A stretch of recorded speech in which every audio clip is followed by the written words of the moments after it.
घना जंगल था, ऊंचे ऊंचे पेड़, बहती नदी और हर तरफ जानवरों की हलचल।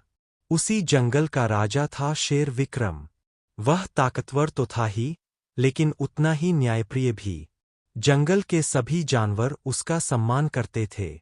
एक दिन शेरनी ने एक सुंदर से शावक, शेर के बच्चे, को जन्म दिया।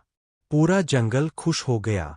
शेर विक्रम ने घोषणा की कि कोई भी जानवर शावक को नुकसान नहीं पहुंचाएगा। सबने वादा किया। लेकिन जंगल में एक चालाक सियार भी रहता था, जिसका नाम था धूर्त। उसे हमेशा शेर से जलन रहती थी। वह सोचता था, अगर शेर का बच्चा ही न रहे तो शेर कमजोर पड़ जाएगा और मैं राजा बन सकता हूँ। एक रात जब पूरा जंगल सो रहा था, धूर्त चुपके से शेर की गुफा के पास पहुंचा। शेर और शेरनी गहरी नींद में थे। धूर्त ने मौका देखकर शावक को उठाया और जंगल के बाहर की ओर भाग गया। सुबह होते ही जंगल में हड़कंप मच गया। शेर का बच्चा गायब था। शेर विक्रम बहुत क्रोधित और दुखी हुआ। उसकी दहाड़ से पूरा जंगल कांप उठा। उसने सभी जानवरों की सभा बुलाई। जिसने भी मेरे बच्चे को चुराया है, वह सामने आए, नहीं तो अंजाम बुरा होगा। सब जानवर डर गए, लेकिन किसी को कुछ पता नहीं था।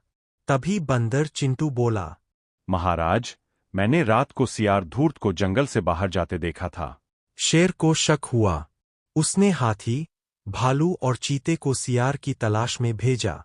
उधर धूर्त सियार शावक को एक पुराने खंडहर में छुपाकर सोच रहा था। अब मैं शेर को धमकाऊंगा और राजा बन जाऊंगा। लेकिन शावक रोने लगा। उसकी आवाज सुनकर आसपास के पक्षी डर गए। उन्हीं में से एक तोता उड़कर जंगल में गया और शेर को सब बता दिया। शेर विक्रम तुरंत खंडहर पहुंचा। महाराज माफ कर दीजिए, मुझसे गलती हो गई। शेर ने अपने बच्चे को सुरक्षित देखा और फिर सियार से कहा, चोरी और विश्वासघात का फल हमेशा बुरा होता है। शेर ने सियार को जंगल से निकाल दिया और सब जानवरों को समझाया। ताकत से नहीं, सच्चाई और ईमानदारी से ही राज किया जाता है। जंगल में फिर से शांति लौट आई। शावक सुरक्षित अपनी मां के पास था और सभी जानवर खुश थे। कहानी से सीख, लालच और जलन हमेशा नुकसान पहुंचाती है।